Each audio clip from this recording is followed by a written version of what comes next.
పర్యాటక ప్రాంతం అంటే రాష్ట్రంలో ముందుగా గుర్తుకొచ్చేది సాగర నగరం విశాఖపట్నమే.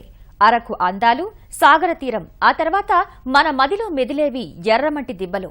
అయితే పాలకుల నిర్లక్ష్యం కారణంగా ఈ భౌగోళిక సంపద అక్రమార్కుల కక్కుర్తికి కరిగిపోతోంది. ఈ నష్టాన్ని పసిగట్టిన ప్రభుత్వం ఆ ప్రకృతి వరాన్ని భౌగోళిక వారసత్వ ప్రదేశంగా గుర్తించింది. ఈ మేరకు ఉత్తర్వులు జారీ చేసింది. ప్రపంచంలోనే అరుదైన ఎర్రమట్టి దిబ్బలు భీమిలీకే సొంతం. ప్రకృతి వరం. అటువంటి ఎర్రమట్టి దిబ్బల అందాలు తిలకించేందుకు పెద్ద సంఖ్యలో పర్యాటకులు వస్తుంటారు. ఎన్నో సినిమాలు ఈ అందమైన ప్రదేశంలో రూపుదిద్దుకున్నాయి. నాటి బాలచందర్ నుంచి నేటి తరం దర్శకుల వరకు ఈ ఎర్రమట్టి దిబ్బలను తెరకెక్కించారు.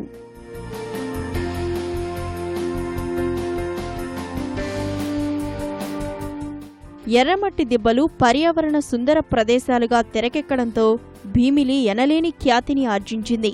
వందల సినిమాల్లో పాటలకు, పోరాట దృశ్యాల చిత్రీకరణకు ఈ రమణీయమైన ప్రకృతి వేదిక అయింది. విశాఖ అందాలు తిలకించడానికి వచ్చిన పర్యాటకులు తప్పనిసరిగా ఈ ఎర్రమట్టి దిబ్బలను చూసి తీరాల్సిందే.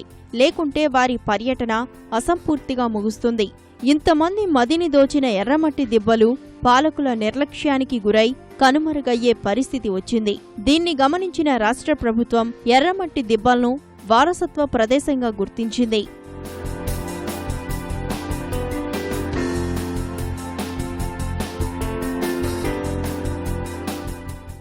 Bheemili beach road, INS Kalinga, Nerella వలస, నిడిగట్టు, జేవి అగ్రహారంలలో 1195 ఎకరాల విస్తీర్ణంలో విస్తరించి ఉన్నాయి. ఇందులో 263 ఎకరాలను వారసత్వ ప్రదేశంగా ప్రభుత్వం గుర్తించింది.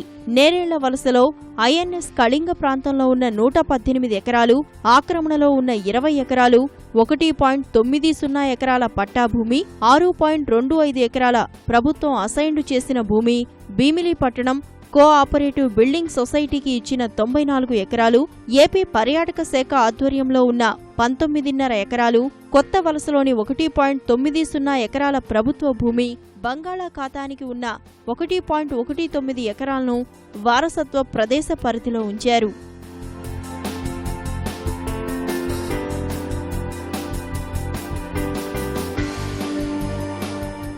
ఈ ఎర్రమట్టి దిబ్బలను వారసత్వ ప్రదేశంగా గుర్తించాలని 2014లోనే geological survey of India director general రాష్ట్ర ప్రభుత్వాన్ని కోరారు. అరుదైన సహజ ఎర్రమట్టి దిబ్బలు కాపాడేందుకు వారసత్వ సంపదగా గుర్తించాలని అభ్యర్థించారు. ఈ మేరకు జిల్లా కలెక్టర్ ప్రభుత్వానికి గతేడాది అక్టోబర్లో జీఎస్ఐ తీర్మానాన్ని పంపారు.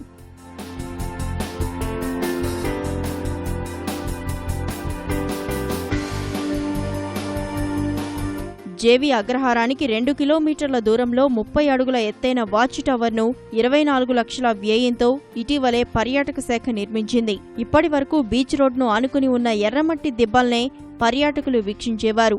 వాచ్ టవర్ ఏర్పాటుతో ఎర్రమట్టి దిబ్బలన్నింటినీ పర్యాటకులు కనులారా వీక్షించేందుకు అవకాశం ఏర్పడింది.